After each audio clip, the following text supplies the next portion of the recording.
One, it helps to realize how to work your camera, it helps to know how to work your camera. I guess that's all the more reason I should be doing this more often. A couple things have come together that inspired me to make this video, I guess. One of the things being, recently I started a series of customer service training with a group I work with, and the first thing I wanted to do is set some expectations and some rules and develop some common language when I did that. And one of the people that I really believe in, one of the people that I often refer to, one of the teachings that I like is Stephen Covey's. I think most people have heard of the 7 Habits of Effective People, and if you haven't, you absolutely should check that out. So there's a concept that Stephen Covey has introduced about the maturity of groups and what they go through, and those, real quickly, those are dependence, independence, and interdependence. I'll get into those things in a minute. The other thing that has made me want to talk about this is that I have decided that I'm going to rejoin the dating world, give the dating world a try, whatever the right answer there is. I don't know if I've ever actually joined the dating world. Maybe that's why I struggle. And I'm laughing because I've recently heard someone describe the dating world very, accurately, I think, especially for people my age. And fair warning, a cuss word's about to come up. Someone described it as a shit show of clowns. And unfortunately, I'd say I have to agree. So when I read Stephen Covey's works, when I came across those maturity continuums, it really struck a chord with me, because that's the level of maturity that I believe I'm at, that I know I want out of any relationship, both business and professional. And I think dependence is pretty obvious. You're dependent on someone, and unfortunately I think a lot of groups, a lot of people in the dating world are at this stage. They're dependent on somebody, and Stephen Covey defines it as needing others to get what you want. This is the lowest level of where we all begin at birth. This level of development, or this stage of maturity, is it's really indicative, or you can tell someone's at it when you hear a lot of blame. You did this, I couldn't do this because of you. And I think we've all know somebody at that level, and if you don't know somebody at that level, you might be at that level. I think in businesses you see this all the time, that the boss held me back, the job didn't let me do this, it's someone else's fault, it's the reason I couldn't get to what I want. And you see it a lot in personal relationships. My ex did this, and I would have been farther if it weren't for my wife or my husband or my kids or whatever. And admittedly, I have absolutely no tolerance for that level of maturity.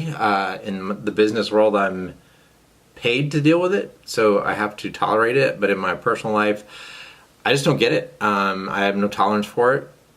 And tolerance may be a bit of a harsh word, but I think there's a place. I think when you bring an organization out of it, you're paid to do that, and that's your job. I think when you try to, and I used to be guilty of this, I think when you try to bring your partner out of this level of maturity, it just has a tendency to backfire. People that are dependent blame you. I've often said, if you make the choice for someone, the result is your fault. The choice is your fault. And now that I know more about these levels of maturity, that just makes sense. If you need someone to get something done, if it's your fault that they can't get it done, then of course it's your fault when you suggest something and they don't do it. And I've also learned that if someone's not there, you can't bring them there. Not if you're in a relationship with them. It's too personal, if you will, and it's just that. So that's not, I don't want to say that's not for me, but when I'm looking for something in a relationship, that's not what I'm looking for.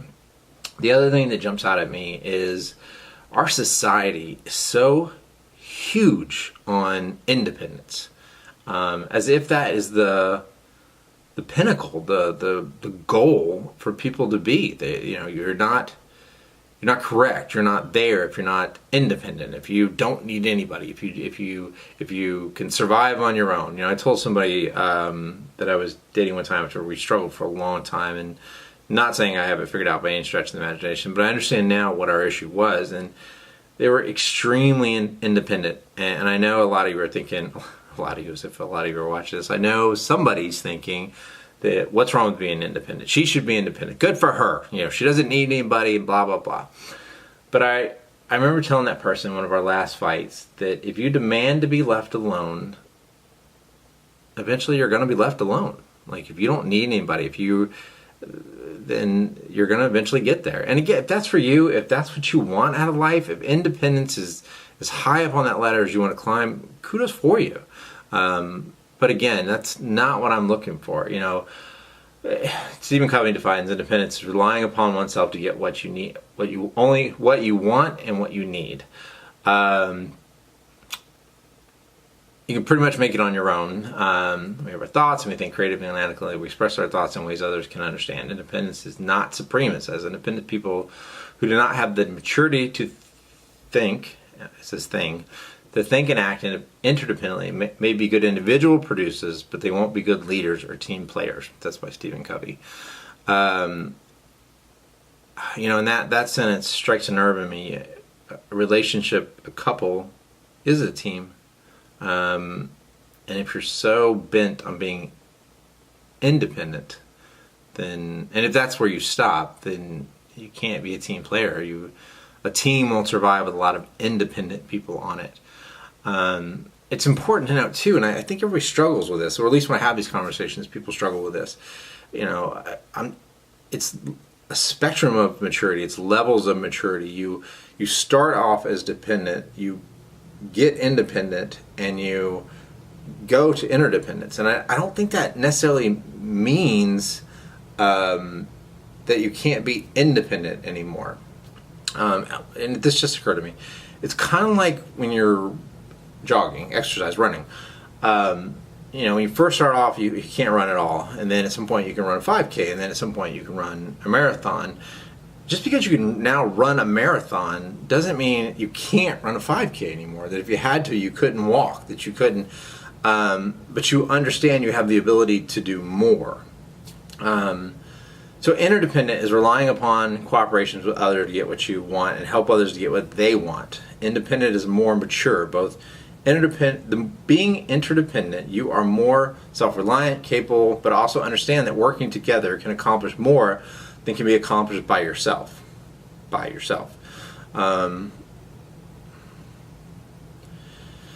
Human life is interdependent. We can combine our talents and abilities and create something greater together. Independent people combine their own efforts with the efforts of others to achieve their greatest success. The interdependence concept appears to be, to many, to smack of dependence, and therefore we find people often, for selfish reasons, leaving their marriages, abandoning their children, forsaking all kinds of side responsibilities, all in the name of independence.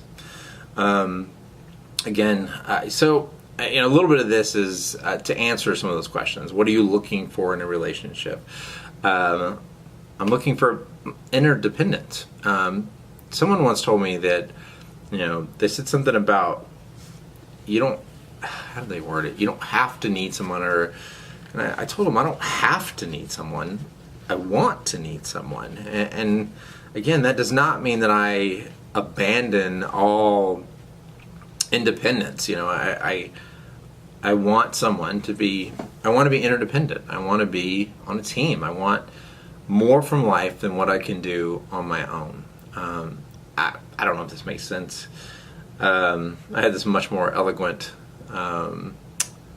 speech in my head, much more, but it's a little bit about getting, and I posted in my last video about getting the camera out, doing more with it. But it's also about, I guess, answering that question, talking to people about it, explaining what I'm looking for, explaining why it's important to me. And I also believe the more times we teach something, the better we learn something. But anyway, so I guess at some point if somebody asked me, what are you looking for in a relationship? I guess I can point to this this video and tell them to Google it. That's what we do as adults anyway. So anyway, if anybody watched, thank you. Hope you're having a good weekend, and hopefully talk to you again soon.